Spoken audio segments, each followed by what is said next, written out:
لائیں کہیں کہ ہمارا رب اللہ ہے، پھر اس پر جم جائیں۔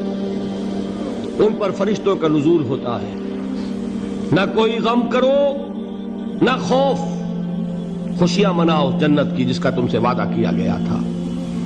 اللہ کی ربوبیت پر اطمینان جب انسان کو ہو جاتا، میرا رب اللہ ہے، ربی اللہ، انسان کے لیے نہ کوئی کھٹکا، نہ کوئی خطرہ، نہ کوئی خوف، نہ کوئی حزن۔ جو کچھ ہو رہا ہے کس کے اذن سے ہو رہا ہے؟ اللہ کے اذن سے۔ اللہ کے اذن کے بغیر پتا تک نہیں ہلتا۔ یہ کوئی اندھا بہرا مادہ نہیں ہے جس سے مجھے کوئی خوف ہو۔ اندھا بھینسا چلا آ رہا ہو اس سے تو ڈرنے کا ہر انسان کو ڈرنا چاہیے، نہ معلوم کس کو ٹکر مار دے۔ لیکن نہیں، اس کائنات کو چلانے والا ایک سمیع و بصیر خدا ہے، وہ جو میرا دوست ہے، میرا ولی ہے۔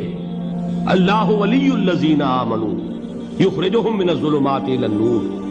اللہ اہل ایمان کا ولی ہے، ساتھی ہے، پشت پناہ ہے، مددگار ہے، حمایتی ہے۔ بتائیے جسے یقین ہو جائے کہ اللہ میرا مددگار، اللہ میرا محافظ، اللہ میرا پشت پناہ، اللہ میرا حمایتی، اس کے لیے کوئی خوف ہوگا؟ اس سے کوئی ڈر ہوگا؟ میں مثال دیا کرتا ہوں ایک بہت سادہ پنجاب کے دیہات کی۔ تو بڑا چودھری ہے اور کوئی غریب کسان ہے۔ اس غریب کسان کے جانوروں کو ہر وقت اندیشہ ہوگا چوری کا، کوئی میری بھینس کھول کر نہ لے جائے، کوئی میرا بیل کھول کر نہ لے جائے۔ لیکن جس کے بارے میں یہ سب کو معلوم ہو کہ وہ جو بڑا چودھری ہے وہ اس کا دوست ہے، اس کی بچیا کو کوئی خوف ہوگا؟ اس کی بھینس پر کوئی ہاتھ ڈالے گا؟ اسے کوئی اندیشہ ہوگا؟ نہیں۔ کیوں؟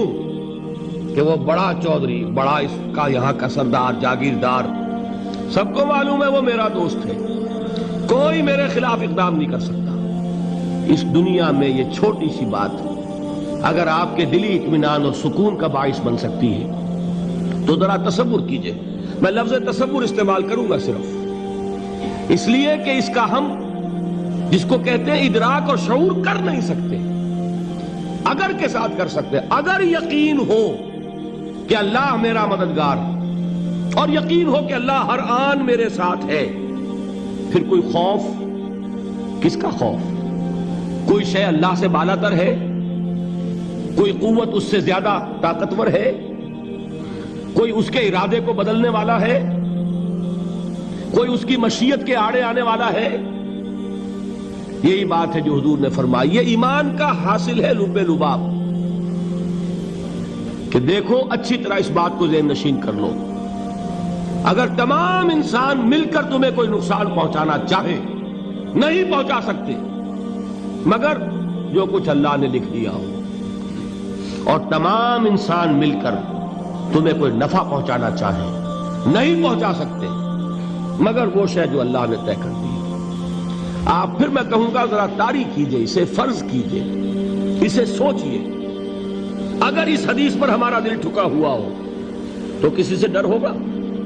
یہ مجھے نقصان نہ پہنچا دے، یہ میری رپورٹ خراب نہ کر دے، یہ میری انکریمنٹ نہ رکوا دے، یہ میرا یہ نہ بگاڑ دے، یہ میرے یہ نقصان نہ پہنچا دے۔ اس کا ڈر، اس کا ڈر، اس کا خوف، اس کی خوشامد، اس کے لیے جا کر طرح طرح سے اپنی عزت نفس کو ذلیل کروانا اس کے سامنے، یہ سب کچھ کیوں کرتا ہے انسان؟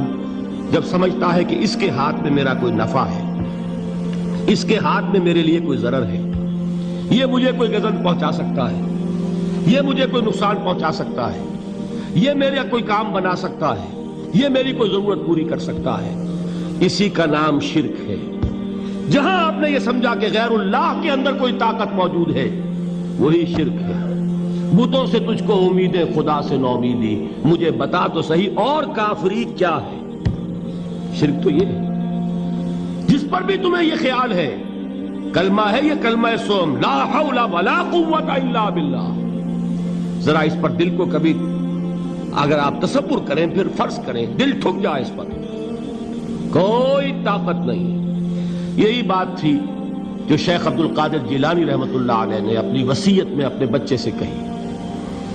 11ویں دینے والے ہیں، لیکن حضرت شیخ عبد القادر جیلانی کی وصیت اور تعلیمات کو کتنے لوگ ہیں تم جانتے ہو؟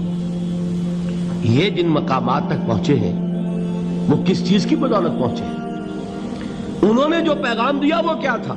اے میرے بچے، جس طریقے سے قرآن مجید میں حضرت لقمان کی نصیحتیں جو ہے نقل کر دی گئی ہیں، میں یہ عرض کروں گا بالفرض اگر قرآن حضرت عبد القادر جیلانی کے بعد نازل ہوا ہوتا تو شیخ عبد القادر کی یہ نصیحتیں بھی قرآن میں درج ہوتی. اتنی اونچی نصیحتیں ہیں. اے میرے بچے، اس حقیقت کو ذہن نشین کر لے، لا فاعل فی الحقیقت ولا مؤثر الا اللہ. اس کائنات میں نہ کوئی فاعل حقیقی ہے نہ مؤثر حقیقی ہے سوائے اللہ کے. کسی شے میں کوئی تاثیر نہیں اگر اللہ نہ چاہے. آگ جلا نہیں سکتی اگر اللہ نہ چاہے. پانی ڈبو نہیں سکتا اگر اللہ نہ چاہے. زہر ہلاک نہیں کر سکتا اگر اللہ نہ چاہے. کوئی چیز فائدہ نہیں پہنچا سکتی اگر اللہ نہ چاہے. تو در در پہ کیوں سر جھکاتے ہو؟ در در پر کیوں جبیں سائی کرتے ہو؟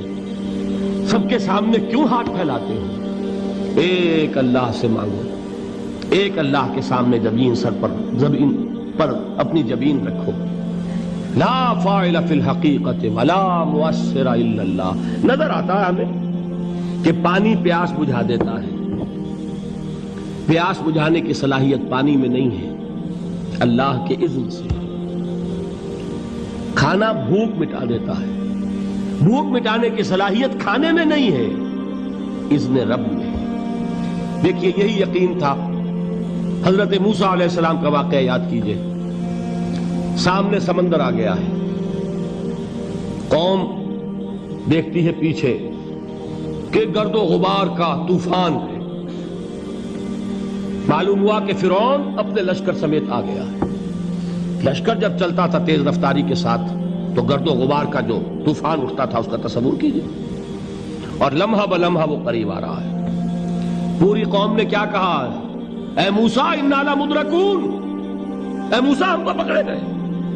قرآن مجید نے تو یہاں وہ باتیں نہیں لکھی ہے، لیکن تورات میں یہ درج ہے کہ بنی اسرائیل جھگڑنے لگے، دست و گریبان ہو گئے موسیٰ کے ساتھ. موسیٰ ہمیں یہاں مروایا لا کر، اس سے تو ہم ہی بہتر تھے. وہاں کھانے کو ملتا تھا، زندگی تو تھی، بیگار ہم کر رہے تھے، موت تو نہیں تھی. اب جو کچھ ہوگا اس کا تصور کرو، جس طریقے سے ہمارے ٹکڑے اڑائے جائیں گے. تو لڑ رہے ہیں حضرت موسیٰ علیہ السلام سے. یہ تورات کی تفصیل ہے. قرآن میں صرف اتنا آیا ہے، پریشان ہو کر انہوں نے کہا انا لمدرکون، موسیٰ ہم تو پکڑے گئے. اس وقت موسیٰ کا جواب کیا ہے؟ کلا ان معی ربی سیہدین. نہیں، میرے ساتھ میرا رب ہے، وہ راستہ دے گا.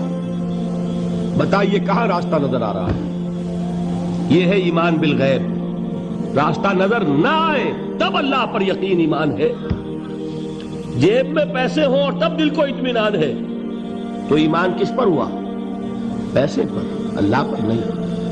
جب وسائل و ذرائع نہ ہو اور پھر یقین ہو کہ اللہ مسبب الاسباب ہے، وہ اسباب کا پابند نہیں ہے، وہ اسباب کا محتاج نہیں ہے، اسباب اس کے محتاج ہیں. اگر یہ یقین ہے تو اللہ پر ایمان ہے. یہ نہیں ہے تو تمہارا ایمان اسباب پر ہے، وسائل پر ہے، ذرائع پر ہے، مادیات پر ہے، اللہ پر نہیں. اس وقت کہاں راستہ تھا؟ کوئی راستہ تھا؟ سمندر ہے اور ادھر سے لشکر آ گیا ہے. کلا ان معی ربی سیہدین. اب دیکھیے ایمان کہہ دینا آسان ہے، ہوا معکم اینما کنتم، جہاں کہیں بھی تم ہوتے ہو اللہ تمہارے ساتھ ہوتا ہے. لیکن اس کا یقین قائم ہو جائے تو زمین و آسمان کا فرق واقع ہو جائے.